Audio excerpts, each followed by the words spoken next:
Hello YouTube.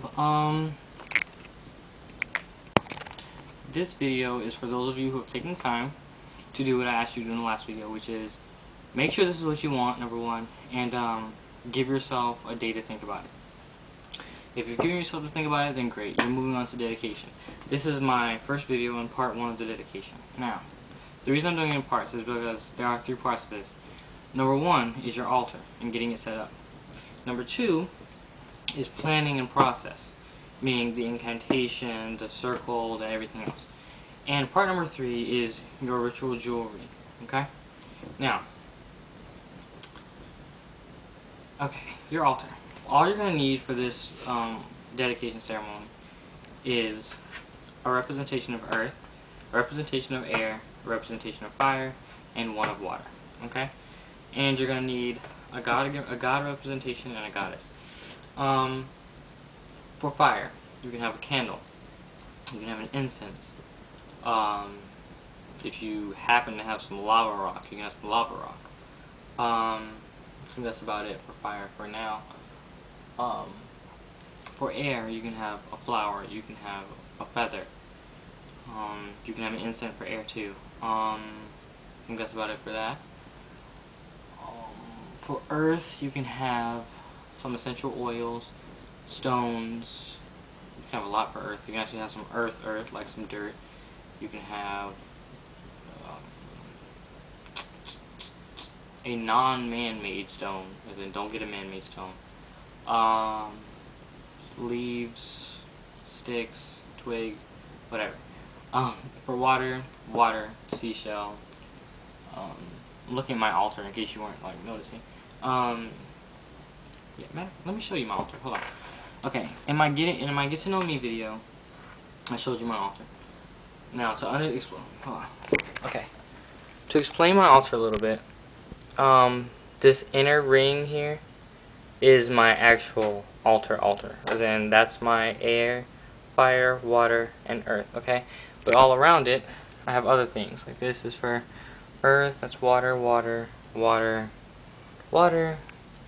fire, that's a lava rock right there, and earth. Then that's my goddess representation. There's that egg thing I told you, and then that's my god representation. So you don't need anything with this much crap on it, but you do need, you know, basic representations.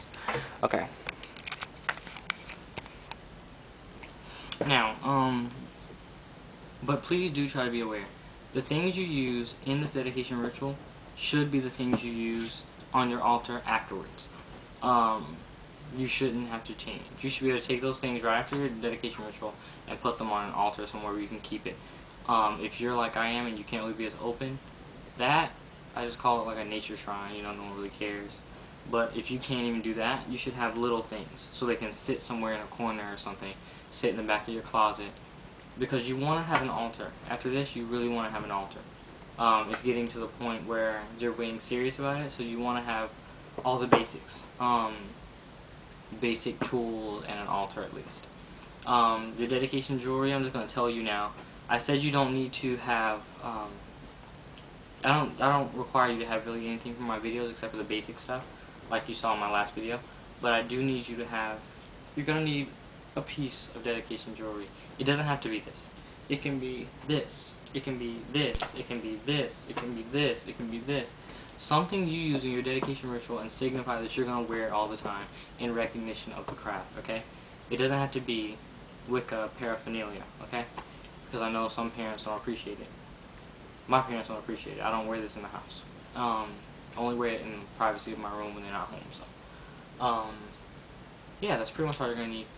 An announcement I'm going to say, though, is, I'm going to try to get some Wiccan interviews. Now, these are people at my school who I've grown with in all the years at school, and who we had a coven before. Now we just have groups here and there. But I'm going to try to get interviews so that it's not always me talking, you can hear from other people. And if it goes well and it's a success and people like it, you guys comment or whatever, then I'll start having them have more talks and things, and I might show a few of our circles or something, because it's really interesting and cool for you guys to see, especially those of you who can't be open with it. So, yeah, that's that. I kind of have to go, so I think that's all I'm going to do. Yes. But thank you. Blessed be. Comment, subscribe. And I love you all. Blessed be. Mary Park.